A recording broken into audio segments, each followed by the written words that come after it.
Yo sabía que Estados Unidos le había quitado territorio a México, pero no sabía que prácticamente toda América Central era parte del Imperio Mexicano. Estas cosas me dan tanta rabia, pero por ambos lados. Porque ¿cuál es la obsesión de la gente con las fronteras y con tener más territorio?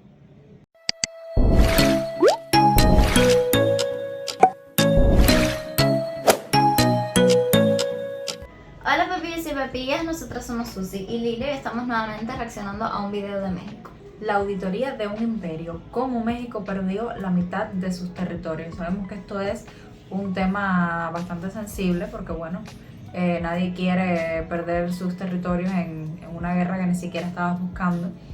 Entonces vamos a conocer un poquito más sobre esto porque realmente no sabemos mucho del tema a profundidad. Antes de empezar, no olviden suscribirse, activar las notificaciones, dejar su like, su comentario, compartir nuestro canal. Solo la gente bonita está suscrita. Imagina por un segundo que miras un mapa de América del Norte colgado en la pared de un despacho en Londres o París en el año 1822. Lo que ves te dejaría sin aliento.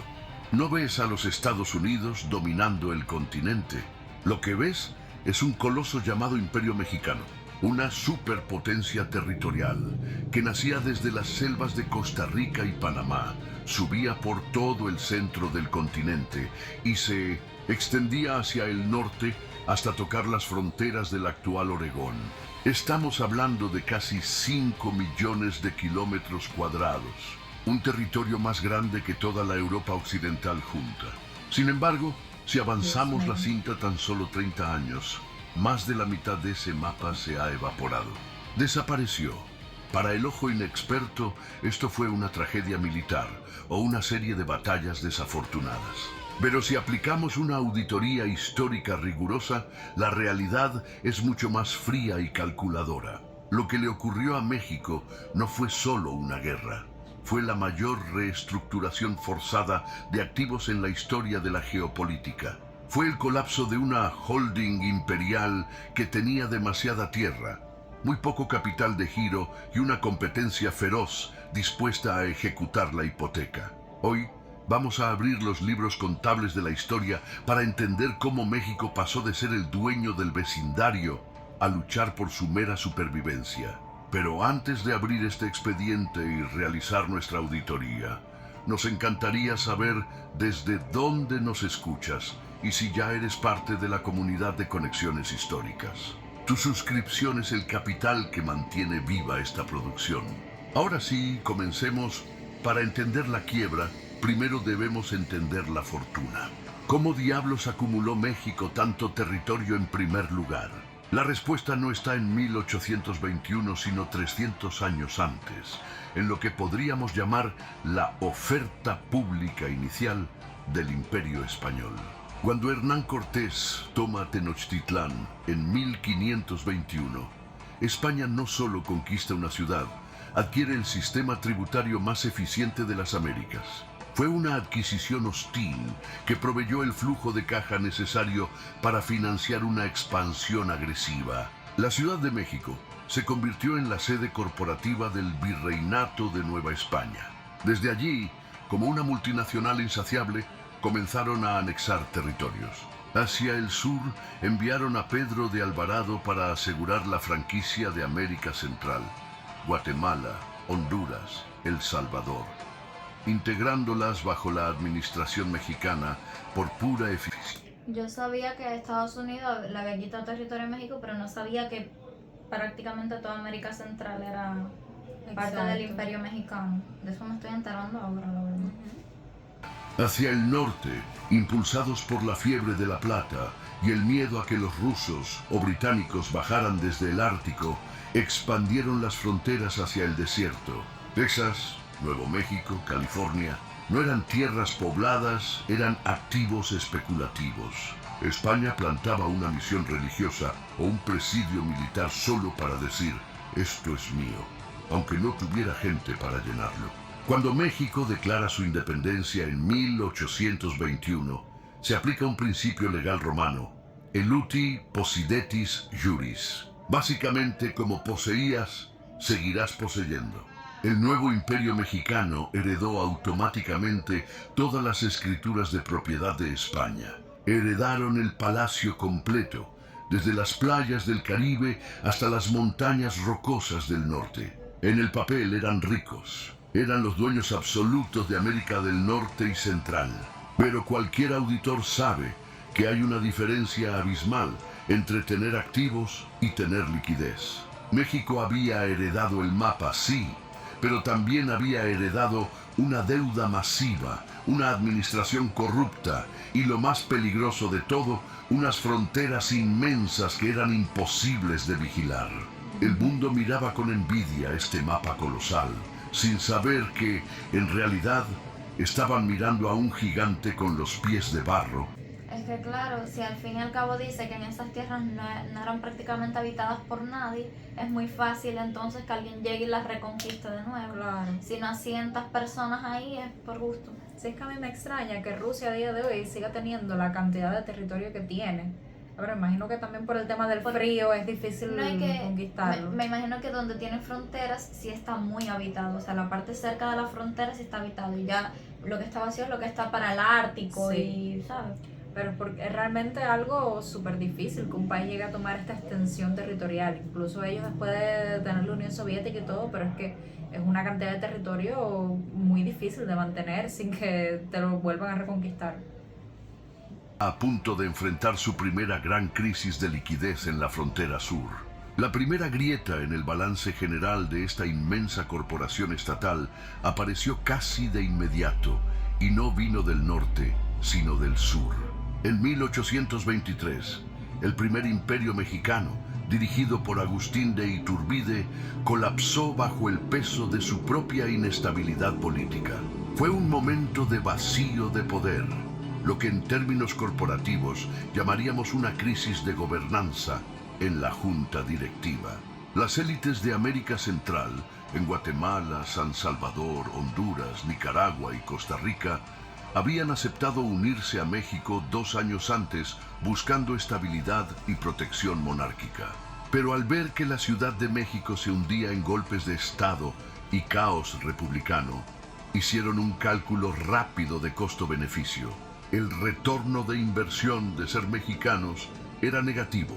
No recibían seguridad, no recibían comercio y ahora tampoco tenían emperador. Así que, en una de las separaciones más pacíficas y a la vez devastadoras de la historia, América Central decidió ejecutar un spin-off. Simplemente declararon que el contrato de fusión había terminado. En 1823 se formaron las Provincias Unidas del centro de América.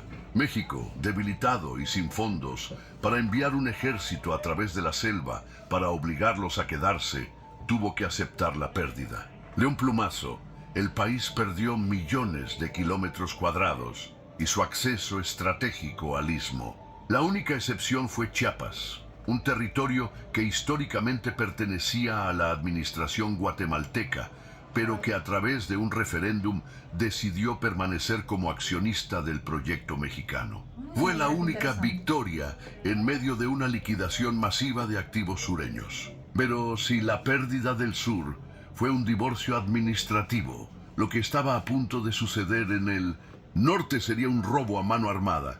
Mientras México intentaba reorganizar su administración interna tras la pérdida de América Central, sus vecinos del norte, los Estados Unidos, estaban operando bajo una estrategia de adquisición agresiva. A diferencia de México, que heredaba tierras por decreto antiguo, Estados Unidos las compraba con capital fresco. Ya habían comprado la Luisiana a Francia y la Florida a España. Estaban llenos de efectivo, población joven y una doctrina expansionista que funcionaba como un plan de negocios divino.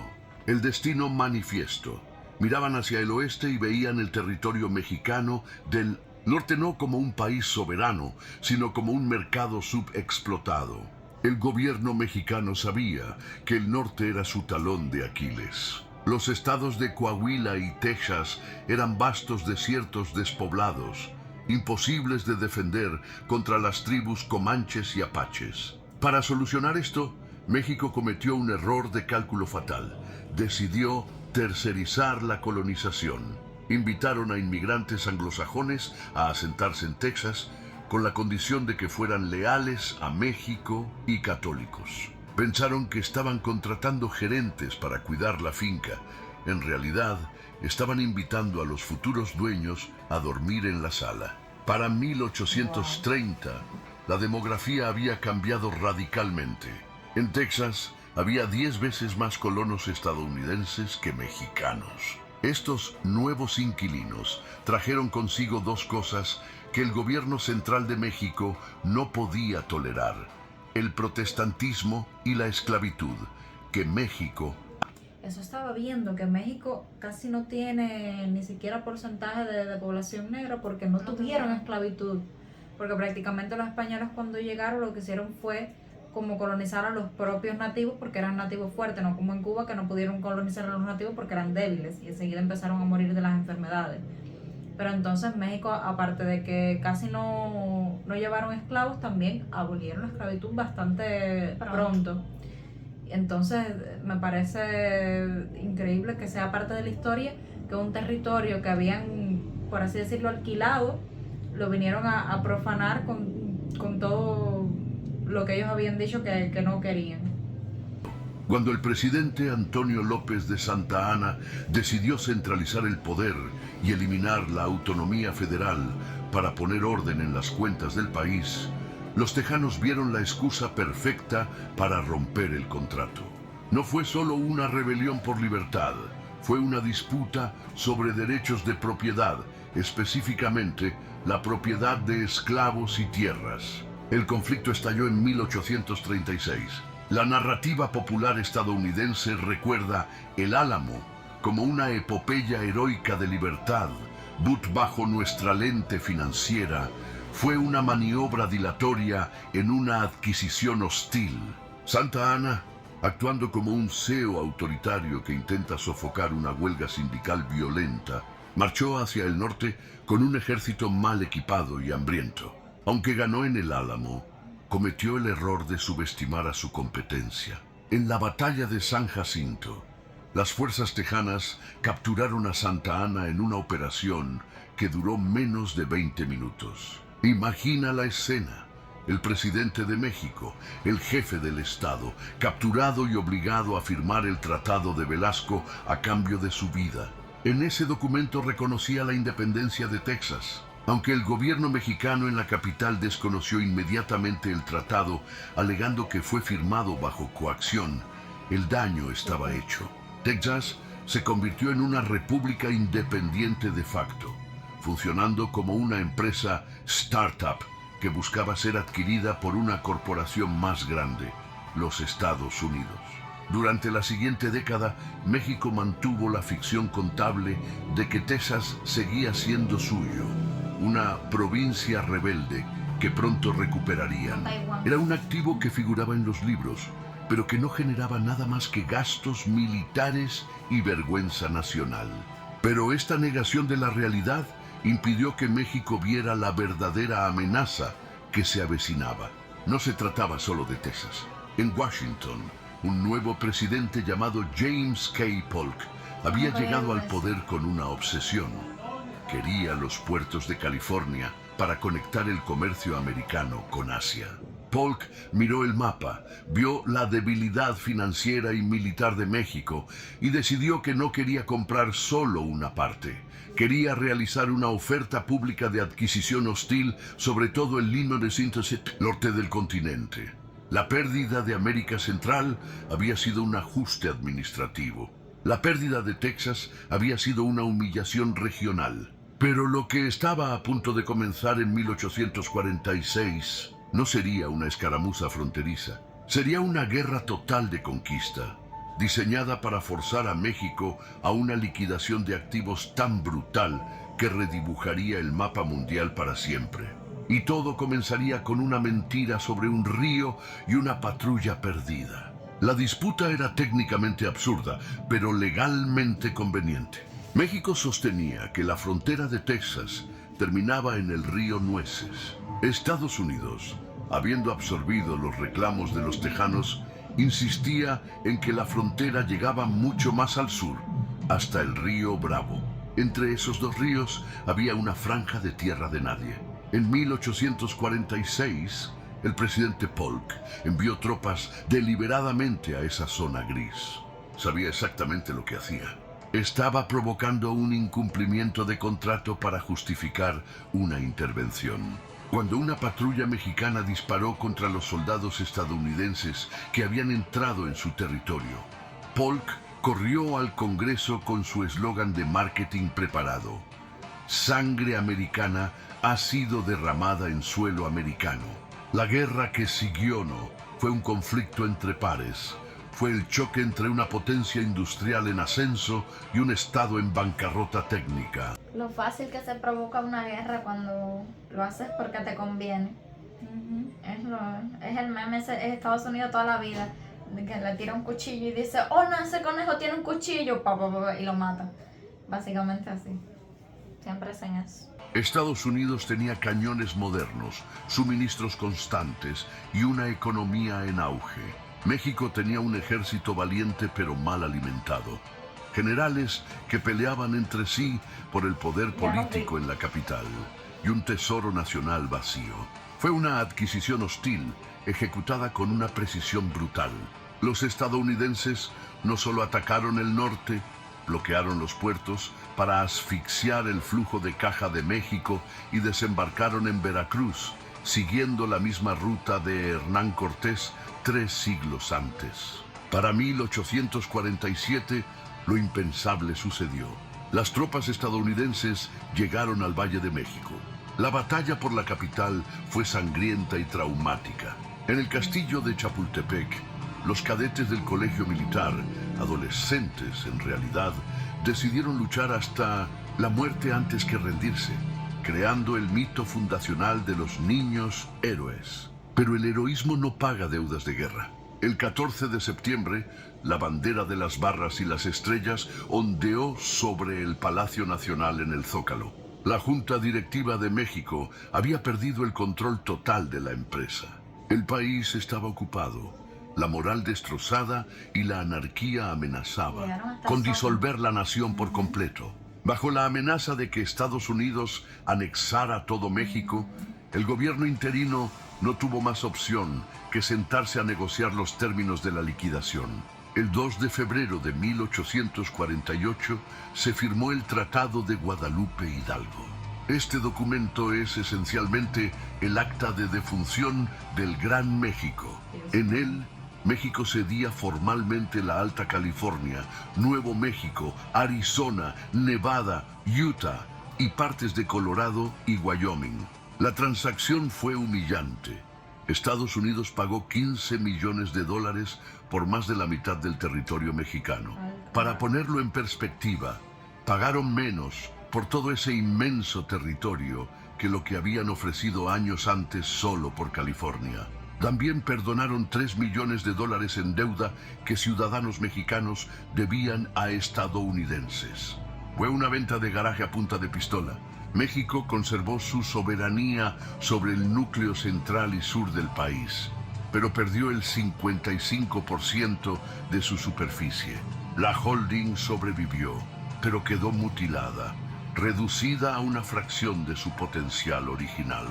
Sin embargo, la sangría no terminó ahí. 5 años después, en 1853... Y a mí estas cosas me dan tanta rabia, pero por ambos lados.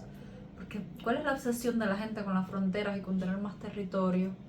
Como que ya, un tipo que llega al poder se le mete en la cabeza que este lugar tiene que ser mío, yo lo quiero y el país lo tiene que tener. Y a los ciudadanos del país les da totalmente igual, a esas personas que están yendo a morir. No, y que son tierras que ni explotan, ¿sabes? Son tierras que tienen ya por tener territorio, pero no, probablemente ni siquiera las aprovechan ni hacen nada. Es que imagínense todos estos soldados que murieron, tanto estadounidenses como mexicanos, defendiendo algo que al final seguro ni les importaba, que a lo mejor les hicieron creer que sí les importaba porque ese era el orgullo y el territorio, pero al final eran hombres muy poderosos, muchísimo más poderosos que ellos, con un poder que ellos jamás iban a tener en su vida, haciéndolos pelearse por tener un pedazo más de tierra. Es que es tan triste, y así son absolutamente todas las guerras del mundo, son iguales.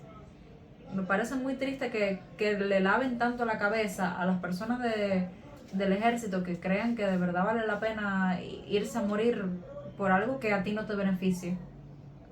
Viendo el lado positivo, podría haber sido peor, porque ya habían intervenido hasta muy adentro de México y podían haber anexado todo México a Estados Unidos. Y al final se llevaron una gran parte, pero no todo México, una gran parte que me imagino que, como dicen, no estaba tan habitada como el resto. Pero imagínate si México se hubiera anexado totalmente a Estados Unidos. ¿En qué mundo estaríamos viviendo Estados Unidos, que ya de por sí tiene tantos recursos y tanto poderío? Imagínate si tuviera todo el territorio de México, que tiene tantos recursos y es tan estratégico en el comercio y en todo. Yo no entiendo por qué Estados Unidos quiere más tierra ya. Relájense. Ocurrió el epílogo de esta tragedia inmobiliaria. Estados Unidos quería construir un ferrocarril transcontinental para conectar sus nuevas adquisiciones, pero la geografía montañosa del norte hacía la ruta difícil. Necesitaban un pequeño valle plano al sur del río Gila, en lo que hoy es el sur de Arizona y Nuevo México. ¿Y quién estaba en el poder en México otra vez? Antonio López de Santana, el eterno retornado, que gobernaba nuevamente como un dictador necesitado de liquidez inmediata para pagar a su ejército y mantener su lujoso estilo de vida. Cuando Estados Unidos puso $10 millones sobre la mesa por el Valle de la Mesilla, Santa Anna aceptó. A esto se le conoce como la venta de la Mesilla o la compra de Gadsden. Fue el último activo liquidado. Esa firma cerró la frontera tal y como la conocemos hoy. Al mirar hacia atrás, es fácil juzgar a los líderes mexicanos de la época como traidores o incompetentes, y en gran medida lo fueron. Pero nuestra auditoría revela una verdad más incómoda. El modelo de negocio del Imperio Español, basado en abarcar mucho y controlar poco, era insostenible en la era moderna. México heredó una burbuja especulativa que explotó en cuanto se enfrentó a la realidad del mercado. Pero aquí es donde la historia nos guarda una ironía final, una de esas bromas crueles del destino que cambian la perspectiva de todo lo que acabamos de narrar. Apenas 9 días antes de que se firmara el Tratado de Guadalupe Hidalgo, mientras la tinta aún no tocaba el papel que regalaba California a los Estados Unidos, un hombre llamado James Marshall encontró algo brillante en un aserradero cerca de Sacramento. Nadie en la mesa de negociación lo sabía aún, pero México acababa de firmar la venta de sus tierras justo en el momento exacto en que esas tierras se convertían en las más valiosas del planeta. El timing de esta venta estaba a punto de convertirse en el mayor arrepentimiento financiero de la historia de América Latina. La ironía es devastadora. El oro de California, descubierto en 1848, inyectó miles de millones de dólares en la economía estadounidense. Ese fue el capital semilla que financió la industrialización del norte y eventualmente la victoria de la Unión en la Guerra Civil estadounidense. Estados Unidos... Maldito sea el Imperio Español. No hacen nada bien. Utilizó los recursos de los territorios recién adquiridos para catapultarse y convertirse en la superpotencia económica del siglo XX.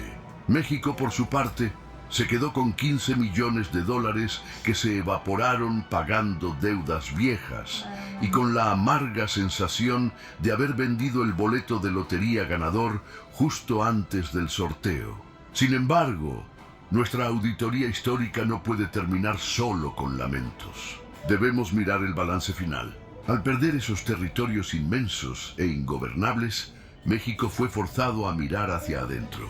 La pérdida territorial obligó al país a dejar de soñar con ser un imperio y empezar a trabajar para ser una república. Fue un proceso doloroso de consolidación que eventualmente creó una nación más compacta, culturalmente unificada y a la larga viable. Hoy, casi 200 años después, la frontera entre México y Estados Unidos es una línea política rígida, pero económicamente es una membrana porosa. La historia ha dado un giro fascinante.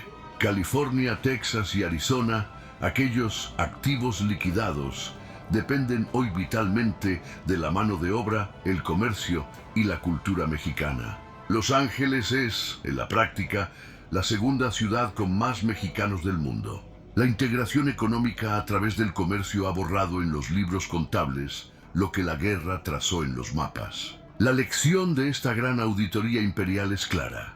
Los países no son solo las líneas que dibujamos en la tierra, son la capacidad de gestionar lo que hay dentro de ellas. México perdió la mitad de su cuerpo en el siglo XIX por falta de liquidez y visión estratégica, pero ha sobrevivido y resistido. La pregunta que dejamos abierta en este expediente es provocadora.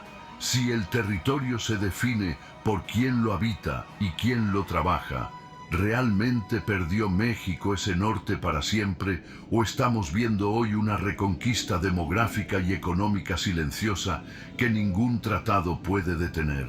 Gracias por acompañarnos en esta auditoría de nuestras conexiones históricas. Si eres un apasionado de la historia y te fascina entender cómo los errores del pasado definieron la economía de nuestro presente, suscríbete ahora mismo a Conexiones Históricas y toma tu mapa. Vamos a conectar la historia otra vez. Bueno, la verdad es que sí, nos parece súper interesante como todo es todo un efecto mariposa, una cosa provoca la otra. Es la enseñanza esa de que un territorio no es tuyo porque tú digas, este territorio es mío, y ya está, y porque pintes en un mapa tu frontera más para arriba, ya, porque es que realmente no tienes poder, no tienes control sobre ese lugar. Si fuera por eso ya alguien se hubiese independizado de Cuba hace más rato. Exacto. Entonces, si al final quienes pones a habitar en ese lugar son todos de otro país, quizás por eso él dice, como mismo los americanos en su momento conquistaron toda esa parte porque había más americanos viviendo, colonos americanos viviendo allí que los propios mexicanos, actualmente quizás esté pasando lo contrario, que ya hay tantos mexicanos que están reconquistando ese lugar de nuevo. Sí, habíamos visto un video de eso, de que ya había tantos mexicanos en estos territorios que están en la frontera con México, que ya prácticamente es una reconquista. Pero bueno, con todo lo que estamos viendo en Estados Unidos actualmente, está más difícil reconquistar. Claro. O quizás son detonantes, quién sabe, quizás eso sea el detonante que necesitan esos estados para decir, pues, no vamos a estar más en este país. Nadie sabe, no sé, la política es muy complicada. También ahora mismo Estados Unidos y México, a pesar de la historia tan convulsa que tienen, son aliados económicos. Entonces, ahora mismo creo que no hay ninguna tensión entre ellos que esté como para formar guerra. Porque ahora mismo lo que más les conviene es estarse tranquilos y seguir comerciando. Hay tensiones, pero como que nadie Hay tensiones sobrepasa históricas, la línea. hay tensiones históricas, por supuesto que nunca se van a borrar. Pero por ahora están comerciando y se benefician mutuamente. Supongo que como siempre Estados Unidos tenga su trampa para ganar más de lo que da. Pero por ahora se están beneficiando mutuamente, así que no sé. Pienso que todavía no están ahí al borde de una guerra O ni sea, al nada final parecido. yo pienso que mucha responsabilidad de que México haya crecido tanto es esa alianza tan fuerte que hicieron económicamente con Estados Unidos y viceversa. Al final tener un aliado económico tan cercano y ambos tan poderosos, pues hace que crezcan más. Ujú.